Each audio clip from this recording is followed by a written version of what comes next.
On était à deux doigts de ne pas avoir de récap aujourd'hui et pourtant on est là. Alors vous pouvez voir que je ne suis pas dans mon décor, je viens à peine de rentrer du Grand Prix de Belgique. Je suis chez mon ami Alexis, c'est pour ça que le décor est un petit peu différent. On a failli ne pas avoir de Grand Prix comme en 2021. Il y a eu énormément de personnes qui ont repensé à l'édition qui avait été annulée il y a quelques années. Mais pourtant, on a eu le droit à une course et pas n'importe quelle course. Un week-end extrêmement important dans ce championnat 2025. J'étais présent les 4 jours en Belgique et j'ai eu la chance d'en voir pas mal d'entre vous, mais ça on en reparlera sur Twitch. Aujourd'hui, on va se concentrer sur les performances et ce qui s'est passé sur la piste. Installez-vous confortablement, abonnez-vous si ce n'est pas encore fait et on passe tout de suite au récap du Grand Prix de Belgique 2025.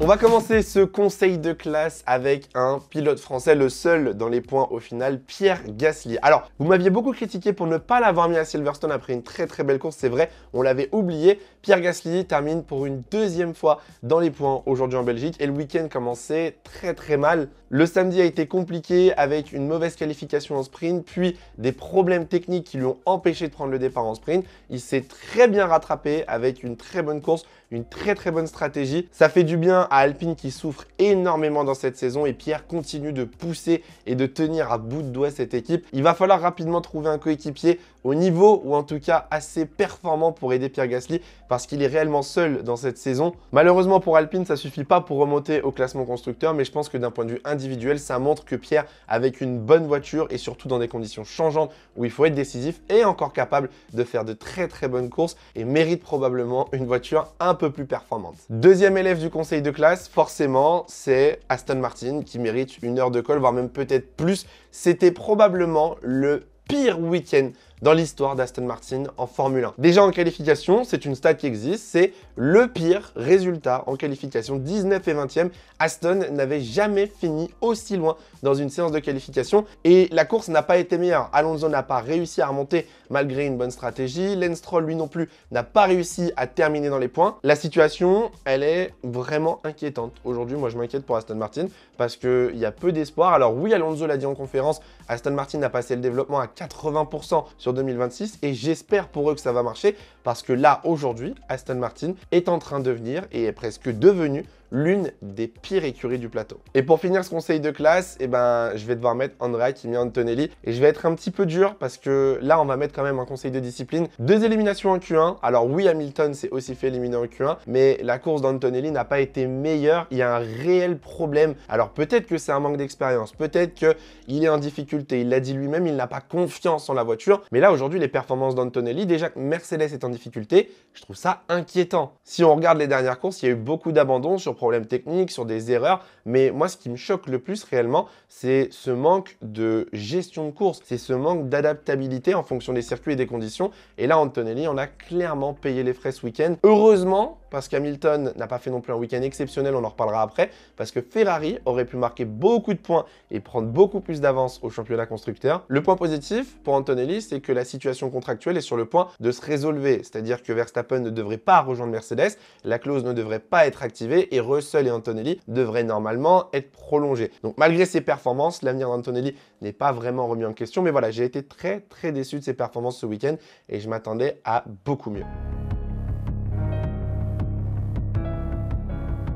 Bon, forcément, l'un des sujets de ce Grand Prix de Belgique 2025, c'était la pluie. On le sait, en Belgique, il pleut et pas qu'un peu. Spa est situé dans une sorte de cuvette où la météo change tout le temps. Et la FIA nous a fait des belles frayeurs. Voilà, je vais en parler parce que je trouve que la FIA n'a vraiment pas pris les bonnes décisions ce week-end. Alors autant le vendredi et le samedi, il faisait beau, aucun souci, mais pour les courses du dimanche, je trouve qu'on a eu des décisions assez hasardeuses et il y a eu un peu de panique du côté de la FIA. La F3 a été suspendue à cause de la pluie et de la visibilité et ça c'était une très bonne décision. La F2 personnellement m'a un petit peu dérangé avec l'apparition d'une dépanneuse et d'une grue en haut du raidillon. Alors oui, on était sous safety car, oui les voitures étaient au ralenti, on est quand même sous la pluie, on est quand même dans l'un des virages les plus dangereux du calendrier et le fait de voir une dépanneuse là où Antoine Hubert a eu son accident il y a quelques années m'a quand même un petit peu foutu la chair de poule, sans parler de la casse moteur qui arrive dans les derniers tours et qui rend le raidillon totalement à l'aveugle. Alors là, on ne savait même pas s'il y avait une voiture, une dépanneuse, un tracteur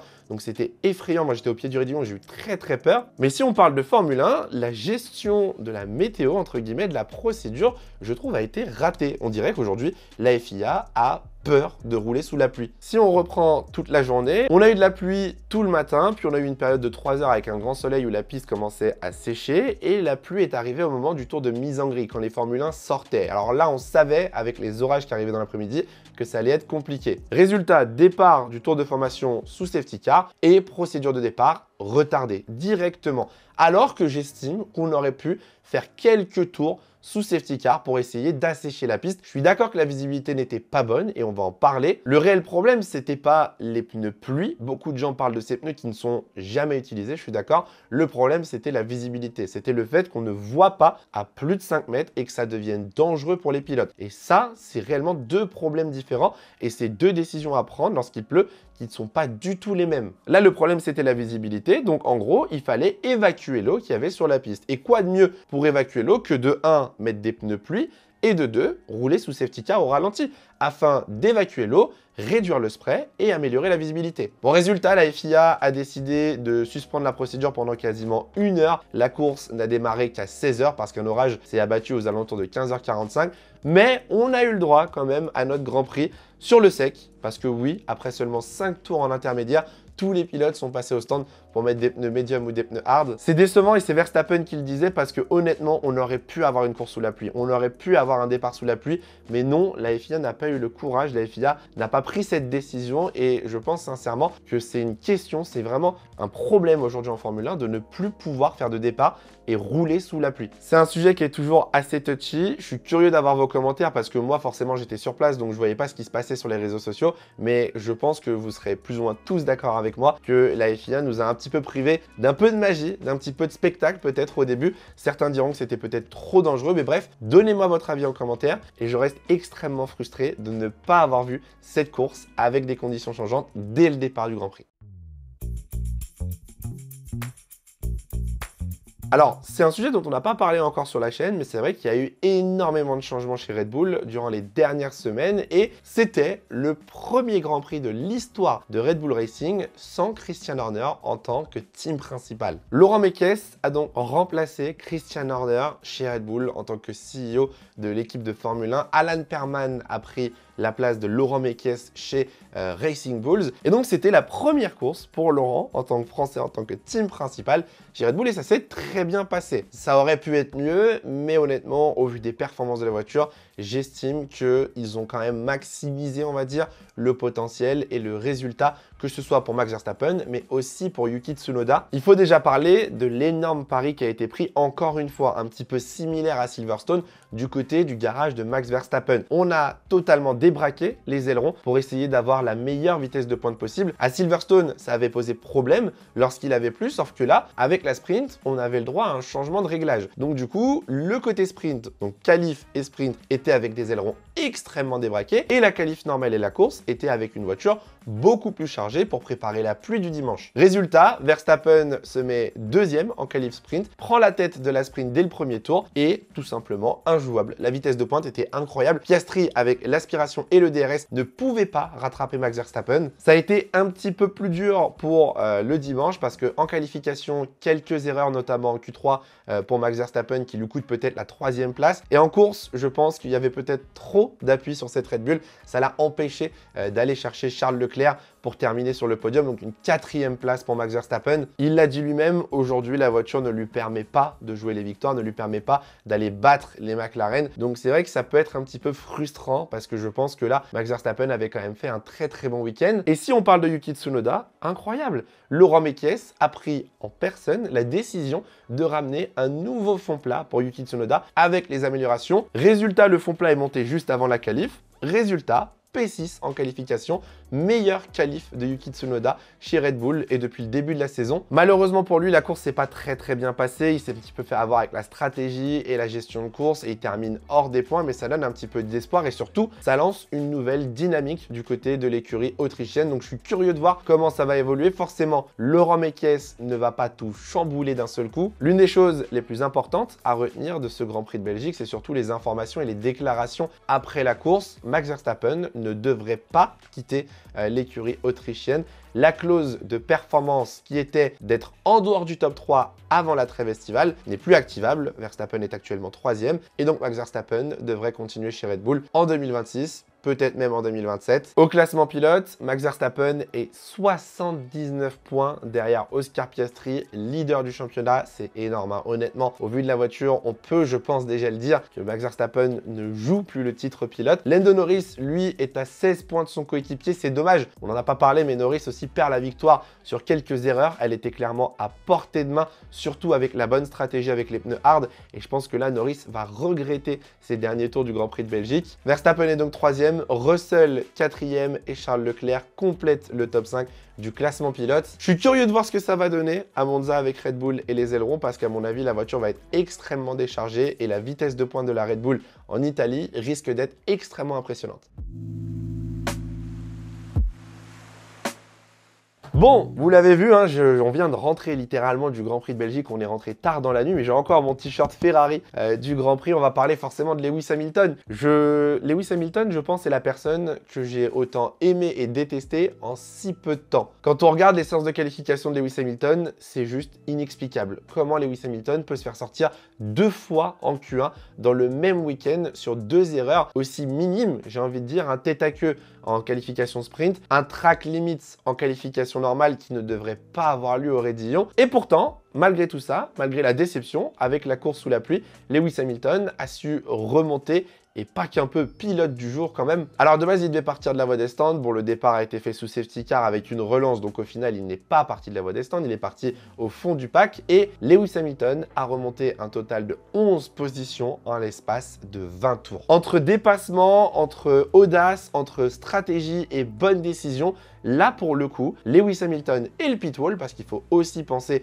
aux stratégies et à Ferrari, l'équipe au global a fait une très bonne course sous la pluie, ce qui est rare, mine de rien, pour les Italiens. Lewis Hamilton avait équipé sa voiture d'un aileron arrière avec énormément d'appui. La photo est impressionnante, on a l'impression d'avoir un mur sur l'arrière de la Ferrari de Lewis. Et pour le coup, ça a très bien fonctionné sur les 20 premiers tours, je dirais, de la course, avec des conditions un peu humides, etc. Une fois que c'était conditions sèches, c'était beaucoup plus difficile. On l'a vu galérer à remonter sur Alex Albon qui a terminé 6e. Malheureusement pour Lewis, ça n'a pas suffi. Il n'a pas pu passer sur la Williams. Ça reste quand même une très belle remontée, mais moi, je me permets, on arrive à la mi-saison et le temps d'adaptation devrait commencer à être passé. Lewis Hamilton devrait commencer à avoir des repères et devrait commencer à prendre en rythme. Les derniers week-ends étaient très bons. Autriche, Silverstone, un petit coup de mou, on va dire en Belgique. On verra ce que ça va donner en Hongrie, qui est l'un de ses circuits favoris. Mais là, j'avoue que les améliorations sur la suspension n'ont pas forcément aidé ou n'ont pas changé drastiquement la voiture. Quand on voit que Charles Leclerc termine à une dizaine de secondes des McLaren, Lewis Hamilton aussi s'est beaucoup plaint de la voiture. Donc, il va falloir maintenant faire avec le package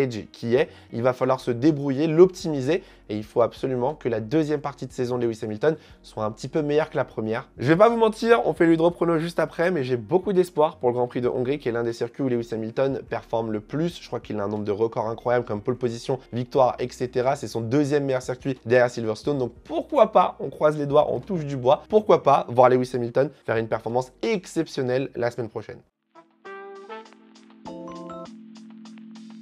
Pour finir ce récap, j'ai décidé de parler d'une équipe que j'ai pas beaucoup évoquée encore cette saison, mais qui mérite justement d'être mentionnée, Williams Racing. Parce que oui, actuellement, Williams littéralement s'envole au championnat constructeur. Encore un excellent week-end de la part des deux pilotes. En fait, ils se sont partagés littéralement le week-end entre Carlos Sainz et Alex Albon. Sainz réalise une excellente première partie de week-end avec une P6 en qualification sprint, une P6 en sprint, marquant des points du coup pour l'écurie britannique. Et puis Albon a pris le relais sur la course en battant du coup Lewis Hamilton, comme je vous l'ai dit, en terminant 6e de ce Grand Prix. Ça fait encore beaucoup de points marqués pour l'écurie de James Vowles et surtout, ça crée un énorme gap dans le midfield. Aujourd'hui, on a les top teams, on a Williams et on a le reste du midfield. Quand je vois les résultats d'Alex Albon cette saison, ils sont quand même assez impressionnants. Par exemple, là, en qualification, 5e devant George Russell, c'est assez exceptionnel au vu de la voiture. Pareil pour Carlos Sainz, qui met encore du temps, un peu comme Lewis Hamilton, à s'adapter. Albon, lui, cette saison, est presque